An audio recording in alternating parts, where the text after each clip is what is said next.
எவ்வளோ பேர் சந்தோஷமா இருக்கீங்க? ஹல்லேலூயா ஹல்லேலூயா. ஹல்லேலூயா. ஆண்டவராகிய இயேசு கிறிஸ்து தாமே நம்ம எல்லாரையும் ஆசீர்வதிப்பாராக. இந்த நேரத்தில் கூட தேவனுடைய செய்திக்கு நாம் கடந்து செல்வோம். இன்றைக்கு காலகட்டத்தில் பார்க்கும்போது ஹல்லேலூயா, தமிழ் புரியாதவங்களா இருந்தாலும் தமிழ் ஆராதனையில் உட்காரும்படி ஆண்டவர் என்ன செஞ்சிருக்காரு? கிருபை பாராட்டியிருக்காரு. ஒவ்வொரு காரியத்தையும் ஆண்டவர் அதிசயமா ஆச்சரியமா செய்து கொண்டு வருகிறார். ஹல்லேலூயா. அதிகாலையில் ஒரு நல்ல ஆராதனைக்குள்ள நம்ம கடந்து சென்றோம். அதே போல இந்த நேரத்தில் கூட தேவனுடைய வார்த்தைக்கு நாம் கடந்து செல்வோம். நம்ம எல்லாரும் நம்முடைய வேத பகுதியை திருப்பிக் கொள்ளலாம். எபிரேயர் 6வது அதிகாரம், எபிரேயர் 6 3வது வசனம். தேவனுக்கு சித்தமானால் இப்படியே செய்வோம். ஏனெனில் ஒரு தரம் பிரகாசிக்கப்பட்டும் பரம ஈவை ருசி பார்த்தும் பரிசுத்த ஆவியை பெற்றும் தேவனுடைய நல் வார்த்தையும் இனிவரும் உலகத்தின் பலன்களையும் ருசி பார்த்தும் மறுதலித்து போனவர்கள் தேவனுடைய குமாரனை தாங்களே மறுபடியும் சிலுவையில் அறைந்து அவமானப்படுத்துகிறபடியால் மனம் திரும்புவதற்கு ஏதுவாய் அவர்கள் மறுபடியும் உயிர்ப்பிக்கிறது கூடாத காரியம். ஹல்லேலூயா. ஹல்லேலூயா. ஹல்லேலூயா. ஹல்லேலூயா. Hebrew 6th chapter 3rd 4th 5 வாசிச்சிருந்து இதில் முக்கியமான காரியம் என்னன்னு சொன்னால் இங்கே சொல்லப்படுது, ஏனெனில் ஒரு தரம் பிரகாசிக்கப்பட்டு பரம ஈவை ருசி பார்த்தும் பரிசுத்த ஆவியை பெற்றும் தேவனுடைய நல் வார்த்தையும் இனிவரும் உலகத்தின் பலன்களையும் ருசி பார்த்தும். தேவனுடைய பிள்ளைகள் எதெல்லாம் ருசி பார்த்திருக்காங்களா? தேவனுடைய காரியத்தையும் ருசி பார்த்திருக்கோம், உலக காரியத்தையும் ருசி பார்த்திருக்கோம். அப்போ ரெண்டுத்தையும் ருசி பார்த்த நம்ம எங்க இருந்தோம்? உலகத்துல இருந்தோம், உலகத்தின் வழிபாடுல இருந்தோம், உலகத்தை ருசி பார்த்தோம். இந்த உலகத்துல இருந்து தான் ஆண்டவர் நம்மள என்ன பண்ணிட்டாரு? பிரித்தெடுத்து தமக்காக நாம் வாழும்படி நமக்கு ஒரு அபிஷேகத்தையோ ஒரு நாளையோ எல்லாத்தையும் ஏற்படுத்தி கொடுத்தார். இப்ப உலகத்துல அறியாதவங்க நிறைய பேர் இருக்காங்க. அறியாதவங்க ஆண்டவர் கணக்கு எடுக்கல. ஆண்டவர் யார கணக்கு எடுப்பாருன்னு சொன்னா, யார இந்த பூமியிலிருந்து தமக்கென்று பிரித்தெடுத்தாரோ அவர்களுக்கு மட்டும்தான் சொல்லுவாரு, இது என் நாமம் தரிக்கப்பட்ட என் ஜனங்கள். யாருக்குமே எல்லாருக்குமே போயிட்டு என் ஜனங்கள்னு கொடுத்துட மாட்டாங்க இல்லையா? இப்போ ஒரு பந்தய பொருள்ல ஒரு போட்டி, ஒரு ரன்னிங் ரேஸ்ல இப்போ எத்தனை பேர் ஓடுவாங்க? 12 பேர் ஓடுவாங்க. 12 பேருக்கும் பிரைஸ் கொடுக்குவாங்களா? யாரு வின் ஆவாங்களோ அவங்களுக்கு. அப்போ உலகத்துல எத்தனை பேர் இருந்தாலும் எல்லாருக்கும் தேவனுடைய நாமத்தை கொடுக்கறது இல்ல. யார ஆண்டவர் தமக்கென்று பிரித்தெடுத்தாரோ அவர்களுக்கு மட்டும்தான் நாமத்தை கொடுப்பார். அதுவும் என்ன நாமம்னாக்கா, இயேசு கிறிஸ்துவினுடைய வல்லமையான நாமம். அது சொல்லும் போதே சொல்லுவாரு, இவர்கள் என் ஜனங்கள். ஏசாயால சொல்றாரு இல்லைங்களா? ஏசாயால சொல்லுவாரு, இவர்கள் என் ஜனங்கள், இவர்கள் என் துதியை சொல்லி வருவார்கள். அப்ப நம்மளை பிரித்தெடுத்து நம்மளை தெரிஞ்செடுத்தது எதுன்னு சொன்னா, நான் உலகத்தின் வாழ்க்கையில ருசி பார்த்து திரும்ப உலக வாழ்க்கையிலே நான் வாழ்றதுக்கு இல்ல, அவருடைய துதியை சொல்லி வரும்படிதான் நம்மளுக்கு முன் குறித்து பிரித்தெடுத்தாராம். ஆனா நம்ம என்ன பண்றோம்? இங்க வசனத்துல தெளிவா சொல்றாரு, உலகத்துல இருந்த, உலக வழிபாடுல இருந்த, உலகத்தை ருசி பார்த்த, உலகத்தின் காரியங்களை செஞ்ச, எல்லாம் செஞ்சோம், நிம்மதி இல்லாம அந்த நிம்மதியை தேடி ஒரு தெய்வத்தின் இடத்துல வந்தோம். அந்த நிம்மதியை கொடுக்கிற ஒரு தெய்வம் யாருன்னு சொன்னா நம்ம ஆராதிக்கிறவராகிய இயேசு கிறிஸ்து. இப்போ சபைக்குள்ள என்ன பிரச்சனைனா, ஆண்டவருக்குள்ள வந்துட்ட பின்னாடி திரும்ப எதை திரும்பி பார்க்கிறோம்? உலகத்தை திரும்பி பார்க்கிறோம். அந்த ஈவுகள் எல்லாம் நம்ம அந்த உலக வழிபாடுகள் எல்லாம் ருசி பார்த்தோம், அதன்படி எல்லாம் நடந்தோம். எல்லாமே நடந்து கூட இன்னைக்கு ஒரு மனுஷனுக்கு எவ்வளோ கோடி ஆஸ்தி இருந்தாலும் அவனுக்கு நிம்மதியே இல்லை, மரணத்தை தேடி ஓடுறான். மரணத்தை தேடி ஓடுறா. ஏன்னு சொன்னா நிம்மதி ஐஸ்வர்யத்துல இல்ல, நிம்மதி சாப்பிடுற சாப்பாட்டுல இல்ல நிம்மதி போடுற ட்ரெஸ்ல இல்ல. நிம்மதின்ற ஒரு வார்த்தை எந்த இடத்துல கிடைக்கும்னா, யாரெல்லாம் இயேசு கிறிஸ்துவ சார்ந்து வாழ்றாங்களோ அவங்களுக்கு எல்லாருக்குமே தேவன் சொல்ற வார்த்தை, உலகம் கொடுக்கிற சந்தோஷ சமாதானம் இல்ல, நான் என்னுடைய சமாதானத்தையும் உங்களுக்கு வைத்து போகிறேன். என்னுடைய சந்தோஷத்தை தர, அவருடைய சந்தோஷத்தை ஒருவரும் நம்ம இடத்துல இருந்து பிரித்து விடவே முடியாது. அவர் கொடுக்கிற சந்தோஷம், அவர் கொடுக்கிற சமாதானம் அது ரொம்ப பெரியது. ஆனா இன்னைக்கு உலகத்துல தேவனுடைய பிள்ளைங்க எப்படி இருக்கிறாங்கன்னு சொன்னா, உலகத்தெல்லாம் ருசி பார்த்து உலகத்தின் காரியத்துல இருந்து வேண்டான்னு சொல்லி ஆண்டு நம்மள எங்க கொண்டாந்து போட்டாரு, பிரித்து சபையில போட்டார். சபையில போட்டு ஆதியில இருந்த அன்பு பாத்தீங்கன்னாக்கா, சபைக்கு கரெக்ட் டைம் வரணும், சேர் போடணும், சபை பெருக்கணும், டாய்லெட் கழுவணும், இது எல்லாம் இருக்கும். போக போக அன்பு கொஞ்சம் என்ன ஆயிடும், ஏன்னா நான் ஒண்டி தான் சபையில டாய்லெட் கழுவணுமா, நான் ஒண்டி தான் சபையில சேர் போடணுமா, அன்பு என்ன ஆயிடுச்சு, அன்பு தனிஞ்சு போறத காட்டிலும் அன்பு அப்படியே குறைஞ்சுனே வருது. குறைஞ்சுன்னு வந்து என்ன ஆயிடுதுனாக்கா, என்னதான் ஆண்டவர் தெரிஞ்சு எடுத்துட்டார்ல, நான் கொஞ்சம் பெரிய ஆள், நான் கொஞ்சம் சீனியர், நான் இதெல்லாம் என்ன பண்ணக்கூடாது, செய்யக்கூடாது. இல்ல, ஆண்டவர்கிட்ட நம்ம போனப்போ எந்த அன்பு இருந்துச்சோ அதே அன்பு மரண பரியந்தும் நமக்கு இருக்கணும். ஆனா அந்த அன்புல இருந்து சில நேரத்துல விலகி போயிடுறோம். பலவீனம் வரும், கடன் வரும், பிரச்சனை வரும், எப்பவும் உங்க லைஃப், உங்க குடும்ப வாழ்க்கைலாம் அப்படியே ஸ்மூத்தா போதா? ஒரு மாசம் 1ஆம் தேதியில இருந்து 20ஆம் தேதி வரைக்கும் கையில காசு இருக்கும். ஒரு மாசம் 1ஆம் தேதியில இருந்து 10ஆம் தேதி வரைக்கும் தான் இருக்கும். மிச்சம் 20 நாள் ஏனான்ட்டு என்ன பண்ணுவோம், யோசிக்குவோம். ஆனா எது இருந்தாலும் இல்லைனாலும் என் தேவன் என்னோடு கூட இருக்கிறார், என்னை நடத்த அவர் போதுமானவராக இருக்கிறார். ஏன்னா நான் யாரை சார்ந்து வாழ்றேனாக்கா, என் தகப்பனை சார்ந்து வாழ்றேன். ஏன்னா தமிழ் சர்வீஸ்ல நம்மளுக்கு நேரம் குறுகினதா இருக்கிறதுனால சில காரியங்களை மாத்திரம் நான் உங்க முன்னாடி வைக்கிறேன். இந்த வசனத்துல இன்னொன்னு சொல்றாரு, நீங்க உலக காரியங்களையும் ருசி பார்த்தீங்க, அது முடிஞ்சிச்சு. நீங்க நெக்ஸ்ட் எந்த காரியத்துக்குள்ள வந்துட்டீங்கன்னா, ஏசப்பாவுடைய ஆலயத்துக்குள்ள வந்துட்டீங்க. இப்போ பரம சந்தோஷத்தை பெற்றுக்கொண்ட நாம 6வது வசனம் சொல்லுது. இன்னொரு தடவை படிங்க 6வது வசனம்.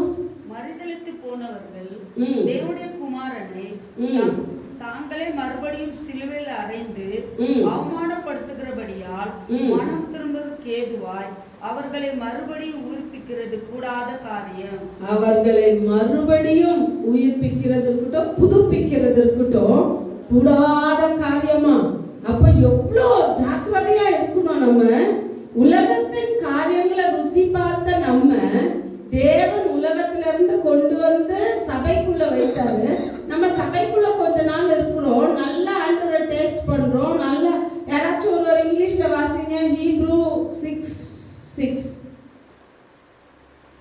If they fall away, to renew them again to repentance, since they crucify again for themselves the Son of God and put him to open shame. திரும்ப எங்க கொண்டு போய் அறையறீங்களா இயேசுவ? சொல்லுங்க, நீங்க தான் சொல்லுங்க, எங்க கொண்டு போய் அறையறீங்க? இப்போ உலகத்துல இருந்து சபைக்குள்ள வந்துட்டீங்க. சபைக்குள்ள வந்தா உலகத்துல மனம் போன போக்குல இருந்தோம். உலகத்துல குடிகாரனா இருந்தோம், பொய் சொல்றவங்களா இருந்தோம், திருடுறவங்களா இருந்தோம், விபச்சாரம் பண்றவங்களா இருந்தோம், பாவம் செய்யறவங்க, எல்லா பாவமும் எல்லா இச்சையும் எல்லா காரியமும் இருந்துச்சு. ஆனா சபைக்குள்ள கொண்டு வந்து ஆண்டவர் வைத்த பின்னாடி அந்த பழைய மனுஷனை என்ன பண்ணிடணும், நம்ம கலைத்து போடணும். கொலோசியர்ல சொல்லப்பட்ட 3வது அதிகாரத்துல பழைய மனுஷனை நீங்க என்ன பண்ணணுமா, கலைத்து போடணுமா. புதிய மனுஷனுடைய வஸ்திரத்தை நம்ம என்ன பண்ணணுமா, தரிச்சு கொள்ளணுமா. நம்ம என்ன பண்றோம், 2 வஸ்திரத்தையும் கலைத்து போடணும். கலைத்து போடணும்னா அதை கலைச்சு கிழித்தெறிந்து போட்டுட்டோம்னு சொன்னா திரும்ப அதை தைச்சு என்ன பண்ணக்கூடாது, போடக்கூடாது. ஏன்னா புது வஸ்திரம், புது நாமம், புது கிருபை, புது தயவு, புது செழிப்பு, புது சந்தோஷம், புது சமாதானம் எல்லாத்தையும் ஆண்டவர் நமக்கு புதிதா கொடுத்து கூட நம்ம என்ன பண்றோம், சபைக்குள்ள வந்து கொஞ்ச நாள் பிரச்சனை வந்திருந்தோம், திரும்ப மறுபடியும் எங்க திரும்பி போறோம்னா அதே உலகத்துக்கு திரும்பி போறோம். அப்ப யோசிச்சு பாருங்க, வேதமே தெளிவா சொல்லிடுச்சு எபிரேயர்ல, மறுபடியும் தேவனுடைய குமாரனை மறுதலித்து அவரை சிலுவையில் அறைந்து பின்னிட்டு போகிறவனை புதுப்பிக்கிறது கூடாத காரியமா? புதுப்பிக்கிறது என்ன காரியமா? நம்ம நினைச்சிடலாம், ஐயோ கொஞ்ச நாள் திரும்ப அந்த வாழ்க்கையில இருக்கலாம், திரும்ப கொஞ்ச நாள் ஆண்டவர்கிட்ட வரலாம், திரும்ப கொஞ்ச நாள் அப்படி இருக்கலாம், கொஞ்ச நாள் இப்படி தானே மாத்தி மாத்தி பண்றாங்க. இன்னைக்கு உலகத்துல இருக்கிறவங்க காட்டிலும் சபைகள்ல இருக்கிறவர்கள் மோசமா இருக்கிறாங்க. அதுக்கு தான் ஆண்டவர் சபைகளை தேடி, இன்னைக்கு ஆண்டவர் விரும்புகிற சபைகளை தேடி அலைகிறாரு. சபையின் மூலமா அநேக திட்டங்களை தேவன் வைத்திருக்கிறார். சபை வழியா அநேக ஆசீர்வாதங்களை வைத்திருக்கிறார். ஆனா அந்த ஆசீர்வாதங்களுக்கு யார் தடையா இருக்கிறாங்கன்னாக்கா, இன்னைக்கு நம்ம சொல்லுவோம் நம்ம சபைக்கு வளர்றதுக்கு யார் தடைனா, சபை வளர்றதுக்கே விட மாட்டேன்றான். ஆர்எஸ்எஸ் வளரோடுல, பிஜேபி வளரோடுல, சபை ஒடிக்கிறா, அதை ஒடிக்கிறா, இதை ஒடிக்கிறா. யார் அவங்க எல்லாம் ஒடிச்சா கூட இன்னைக்கு வரைக்கும் யோசிச்சு பாருங்க, இயேசு கிறிஸ்து காலத்துல இருந்து சீஷர்களை கொன்ற காலம் வரைக்கும் எத்தனையோ சீஷர்கள் தொடங்கி எத்தனையோ தேவனுடைய பிள்ளைகள் எல்லாரும் கொலை செய்யப்பட்டாங்க. கிறிஸ்தவம் முடிஞ்சு போயிடுச்சா? முடிஞ்சு போச்சா? இன்னும் பெருகி இருக்கா? எண்ணிக்கைக்கு மேல பெருகி இருக்கு. ஆனா கிறிஸ்தவத்தை அழிக்க ஒருவராலும் முடியாது. கிறிஸ்தவத்தை அழிக்க யார்தான் இன்னைக்கு முற்பட்டு இருக்கிறாங்கன்னாக்கா, தேவனை அறிஞ்ச பிள்ளைங்க தான்.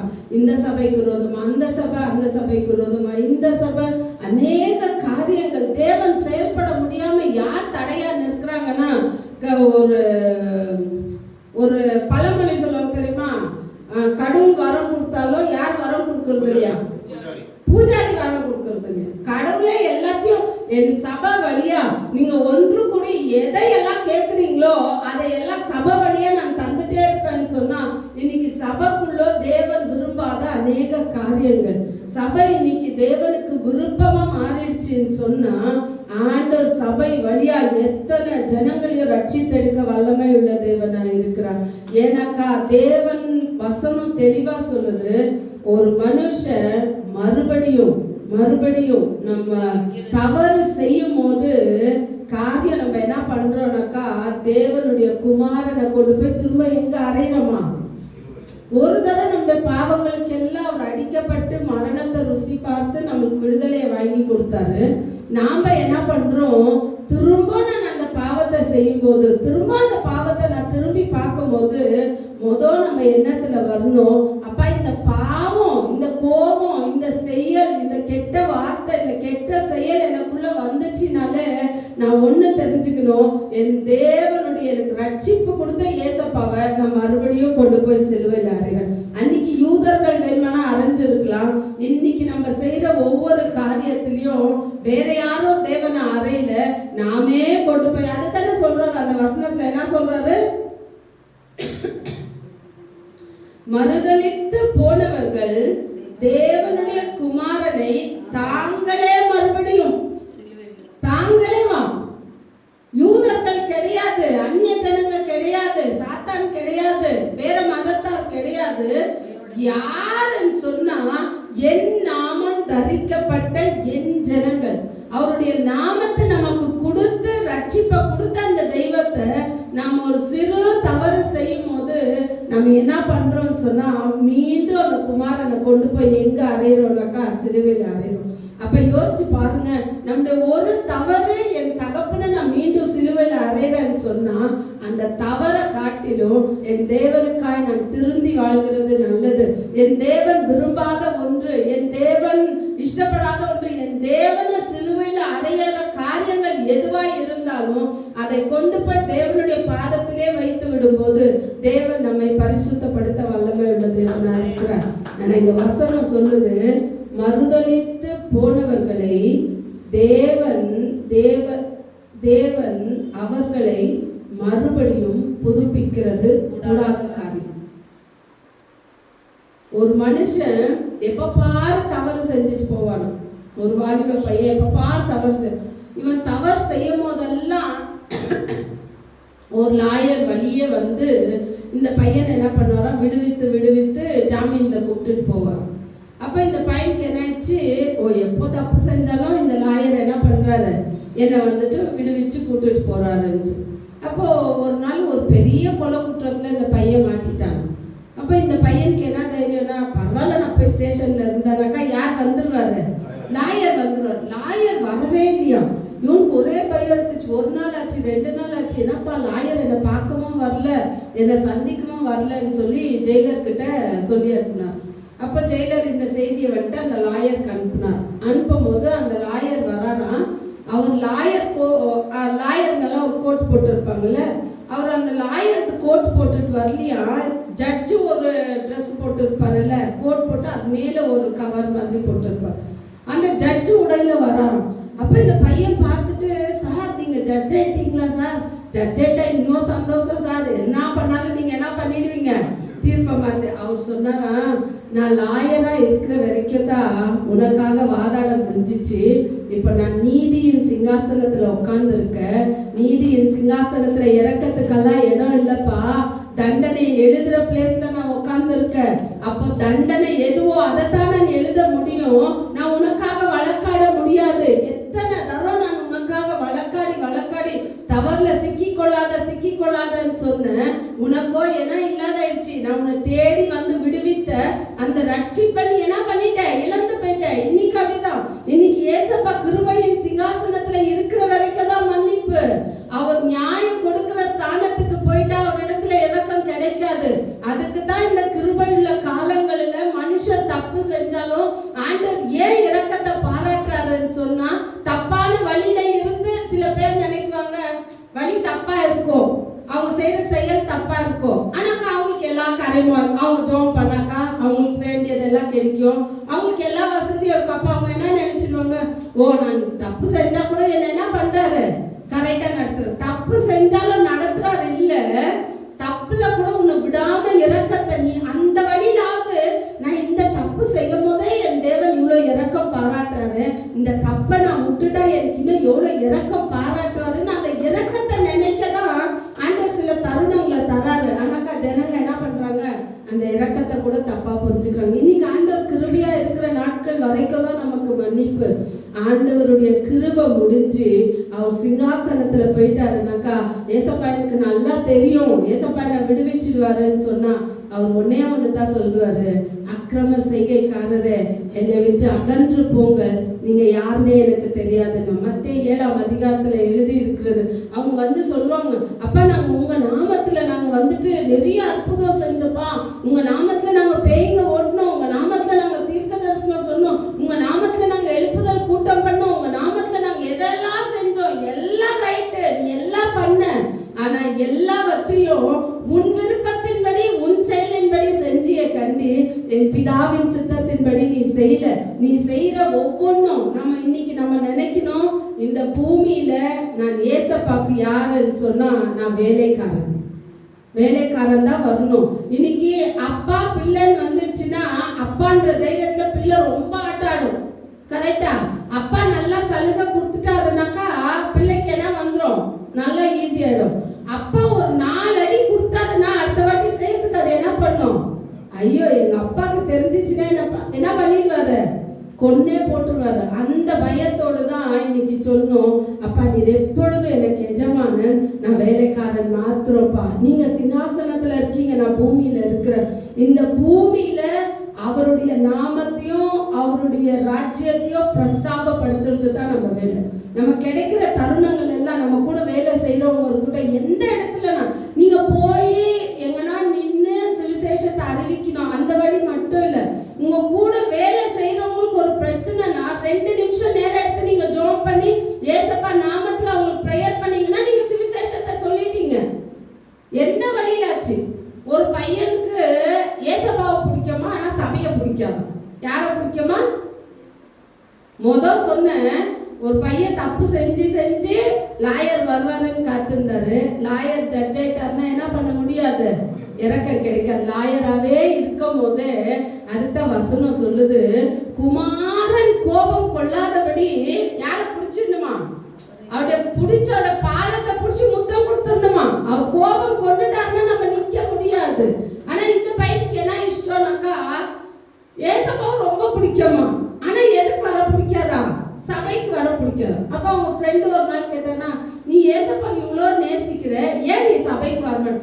ஐயா நீ போப்பா, சபைக்கு வந்தா சபையில அந்த பாஸ்டர் என்ன சொல்றாருன்னா, நீ போய் ஏசப்பாவை யாருக்குன்னா சொல்லு சொல்லு சொல்லுன்றாரு. இந்த சொல்றதே எனக்கு பிடிக்காது.